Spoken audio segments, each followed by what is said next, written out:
बिस्मिल्लाहिर्रहमानिर्रहीम। अकीक़ा के हवाले से बहुत सारे लोग इस्तिफ़सार करते रहते हैं। बहुत सारी मालूमात हैं, लेकिन मैं मुख्तसर करके एक ही वीडियो के अंदर आपके सामने रखूँगा।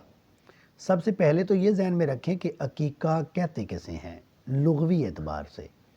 लुग़वी एतबार से अकीक़ा से मुराद वो बाल होते हैं जो 7वें दिन बच्चे या बच्ची के सर से उतारे जाते हैं, उनको अकीक़ा कहा जाता है।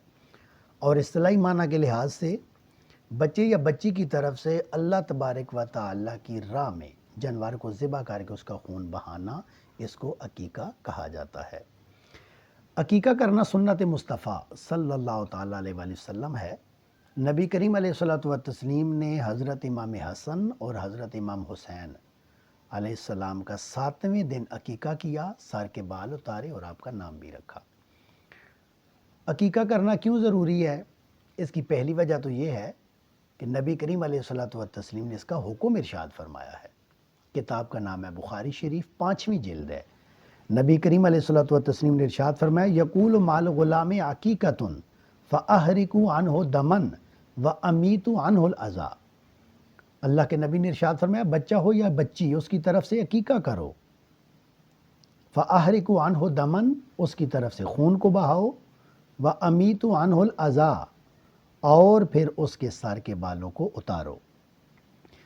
दूसरी वजह यहाँ पे ये है जो मैं बताना ज़रूरी समझता हूँ कि हमारे घरों के अंदर अक्सर बच्चे या बच्ची की विलादत होती है, तो देखने में ये आता है कि वो सख्त बीमार रहता है, तकलीफ़ के अंदर रहता है।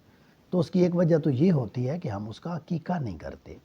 हॉस्पिटल्स के अंदर लाखों की हिसाब से हम जो है वो ख़र्च कर देते हैं बच्चे के इलाज के लिए, लेकिन उसकी बीमारी की असल वजह तो ये होती है कि उसका अकीक़ा नहीं हुआ। जितने जल्दी हो सके उसका अकीक़ा करें ताकि अल्लाह तबारक व तआला उसे बीमारियों और तकलीफ़ों से निजात व छुटकारा अता फरमाए। अकीक़ा के अंदर बच्चे की तरफ से 2 बकरे होते हैं, नर हों या मादा, दोनों जायज़ हैं। और बच्ची की तरफ से 1 बकरा जो है वो अकीक़े के अंदर दिया जाएगा। बड़े जानवर के अंदर भी आप हिस्सा डाल सकते हैं, लेकिन उसके अंदर भी यही तरीक़ाकार है कि बच्चे की तरफ से 2 हिस्से डाले जाएंगे और बच्ची की तरफ से 1 हिस्सा डाला जाएगा। बड़े जानवर के अंदर आप कुर्बानी करना चाहते हैं, हिस्सा डालना चाहते हैं, लेकिन वो कुर्बानी का जानवर है, तो ये भी जायज़ है। कुर्बानी के जानवर के अंदर भी अकीक़े का हिस्सा भी आप डाल सकते हैं, लेकिन यहाँ पे ये बात जहन में रखनी चाहिए कि कुर्बानी का हिस्सा अलग हो और अकीक़े का हिस्सा अलग हो। बच्चे की जानिब से 2 हिस्से और बच्ची की जानिब से 1 हिस्सा डाला जाएगा। अकीक़ा के अंदर जानवर की उम्र वही होगी जो कुर्बानी के जानवर की उम्र है। जिस तरीके के साथ बकरा हो, दुम्बा हो, वो 1 साल का, बैल या गाय हो वो 2 साल की, और ऊँट के अंदर अगर आपने अकीक़े का हिस्सा डालना है या कुर्बानी करनी है तो वो 5 साल का शुमार किया जाएगा। अकीक़े के गोश्त की तकसीम कुर्बानी के गोश्त ही की तरह होगी।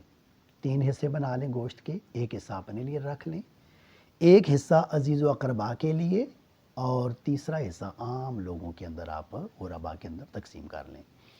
लेकिन इसके अलावा इस गोश्त से दावत करना भी जायज़ है। अगर घर के अंदर पकाकर आप अजीज़ व अक़रबा को बुलाकर दावत करना चाहते हैं तो ये भी जायज़ है। यहाँ पे ये बताना भी मैं ज़रूरी समझता हूँ कि इस दावत के अंदर जाना भी जायज़ है। बहुत सारे लोग अकीक़े की दावत को पसंद नहीं करते, तो ये ठीक नहीं है। अगर कोई अकीक़े की दावत पर बुलाता है तो ये जानना और उस दावत को कबूल करना ये भी जायज़ है। मज़ीद मालूमात के लिए आप स्क्रीन के ऊपर मेरा नंबर देख रहे हैं। मज़ीद अगर आप मालूमात लेना चाहते हैं तो फ़ोन के ज़रिए भी आप मालूमात ले सकते हैं। अल्लाह तबारक व तआला आपको जज़ा अता फ़रमाए।